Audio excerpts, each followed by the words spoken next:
Students should be able to apply reflective frameworks such as Gibbs cycle or Scone's reflective practice to critically analyze their own teaching practices in inclusive settings. In addition to that, our students should be able to design lesson plans that incorporate differentiated instruction and universal design for learning principles to meet diverse learners' needs, and develop an action plan for continuous professional development focused on inclusive pedagogy and equity-driven teaching. And lastly, our students should be able to evaluate teaching practices against ethical standards and contextual realities, integrating culturally responsive pedagogy and indigenous knowledge where appropriate. And this lesson is outlined as follows. We will have our introduction, followed by understanding diversity within the classroom, apply learning theories to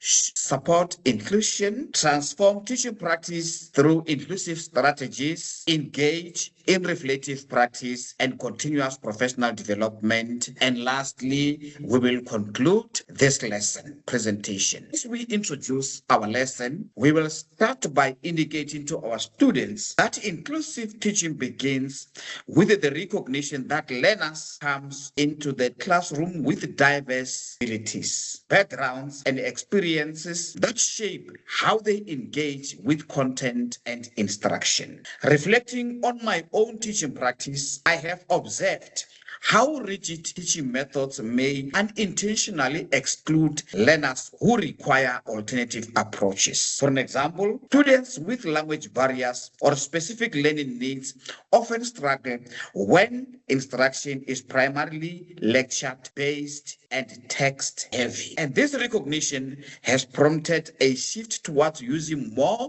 flexible teaching strategies such as visual aids, peer learning, and scaffolded tasks. Drawing from the Hotsky 1978 zone of proximal development, I have found that guided interaction and collaborative learning help bridge the gap between what learners can do independently and what they can achieve with support. As we continue, we say incorporating inclusive teaching principles also means aligning instructional design with theoretical frameworks like universal design for learning, where we say UDL encourages the use of multiple means of representations, engagements, and expression to ensure that all learners have equitable access to content. In my practice, this has involved offering choice in how students demonstrate their learning, e.g., through oral presentations, written reports, or digital portfolios, integrating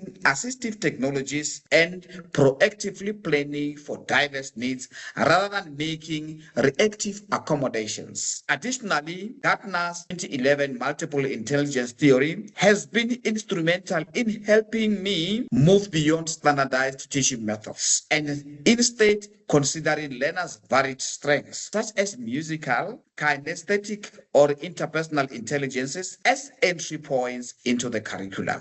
Ongoing reflection has revealed that inclusive teaching is not just about responding to disabilities or linguistic diversity, but about fostering a classroom culture of belonging, high expectations, and mutual respect. This involves building strong teacher-student relationships, using formative assessments to inform differentiation, and engaging in continuous professional development to remain responsive to learners' evolving needs. And involving pedagogy, therefore, requires intentional planning grounded in learning theory, as well as commitment to equity and justice in education. By viewing diversity as an asset rather than a deficit, I aim to create learning environments where every student feels seen, supported, and empowered to succeed. And as I have already indicated, that understanding diversity within the classroom is one of our key points to be presented during this lesson. We say diversity within the classroom encompasses the wide range of different differences among learners, including but not limited to cultural backgrounds, linguistic abilities, socio-economic status, learning styles, cognitive capacities, physical and emotional needs, and prior educational experiences. In today's inclusive education systems, especially in diverse societies like South Africa, understanding and embracing this diversity is essential for fostering equitable and responsive learning environments. And teachers must recognize that learners come with unique identities and interesting experiences that influence how they access, process, and express knowledge. And for instance, culturally and linguistically diverse learners may require instructional strategies that are sensitive to their home language and cultural norms, while learners with disabilities might need accommodation such as assistive technologies or differentiated assessments. And the universal design for learning framework support this inclusive approach by encouraging flexible teaching methods that provide multiple means of engagement, representations, and expressions to cater to their needs. Furthermore, Vygotsky's social cultural theory underscores the importance of social interaction and cultural tools in shaping learning by highlighting that students' diverse backgrounds are assets that can enrich the classroom experience. Therefore, understanding classroom diversity is not merely about identifying differences. Let's focus on the application of learning theories to support inclusion. We say applying learning theories to support inclusion involves using established psychological and pedagogical frameworks to design teaching practices that respond to the diverse needs of all learners. As constructivist theories, particularly those of Vygotsky and Piaget, emphasize active student-centered learning and the importance of scaffolding, allowing learners to build knowledge through interaction and guided support, which are key principles in inclusive classrooms. Vygotsky's concept of zone of proximal development, particularly relevant, is it highlights the value of providing tailored support to help learners achieve tasks beyond their current abilities. Similarly, behaviorist theories, such as those proposed by Skinner, inform structured, reward-based interventions or that are effective in managing classroom behavior and supporting learners with special educational needs. As we continue, we say more recently, universal design for learning that is rooted in cognitive neuroscience offers a flexible framework for inclusive teaching by promoting multiple means of engagement, representation, and expressions, thus addressing learner variability from the outset. Furthermore, Bandura's social learning theory emphasizes the importance of observational learning and modeling, which support inclusive peer learning strategies. These theoretical approaches,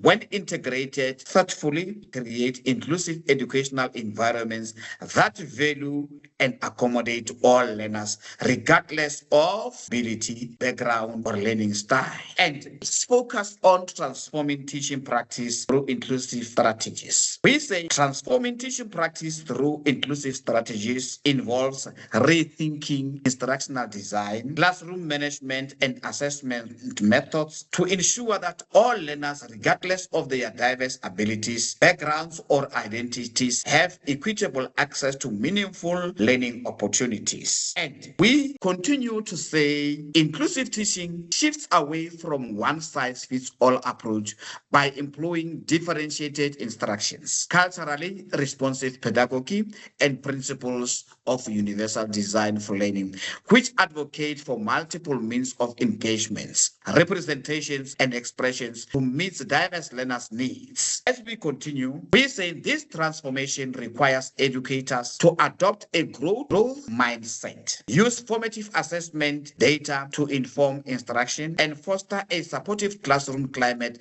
that value learner voice and agency. And inclusive strategies also demands collaboration among educators, support staff, and families to co-create individualized support plans and remove systemic barriers to participation. And by embracing inclusive practices, teachers not only improve academic outcomes, but also promote social emotional learning, empathy, and resilience in increasingly diverse classrooms. Lastly, let's focus on engaging in reflective practice and continuous professional development. Reflecting practice and continuous professional development are essential pillars for sustaining and enhancing inclusive teaching. Reflective practice involves a deliberate and structured process where educators critically examine their own teaching beliefs, decisions, and classroom experiences to identify areas for improvement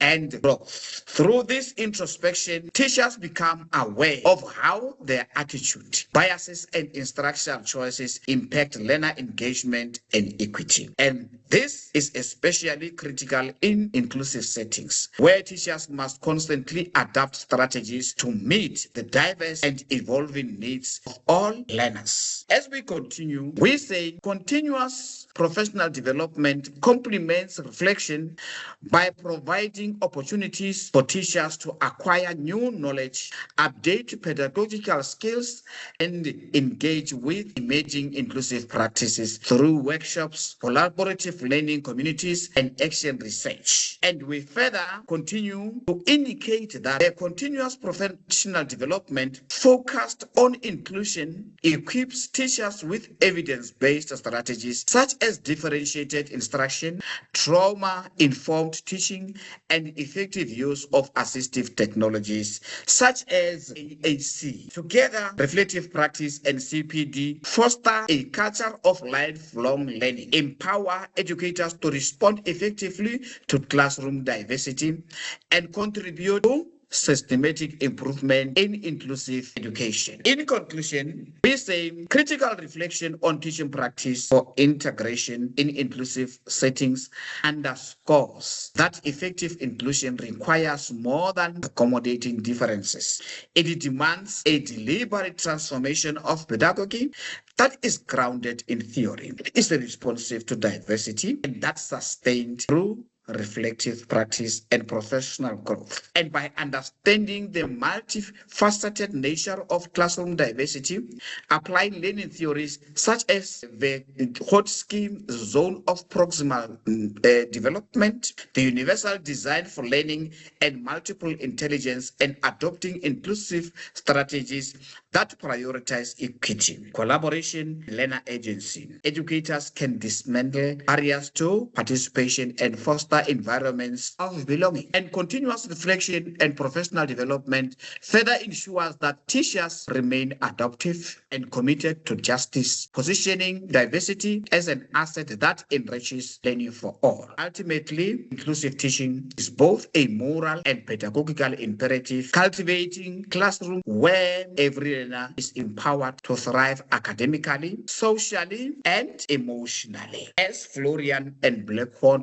Hawkins 2011 indicates, I quote, inclusive pedagogy is not simply about aiding strategies to accommodate diversity, but about fundamentally rethinking teaching so that difference is viewed as a resource for learning rather than a problem to be managed. Thank you so much for your time. This marks the end of our lesson for today.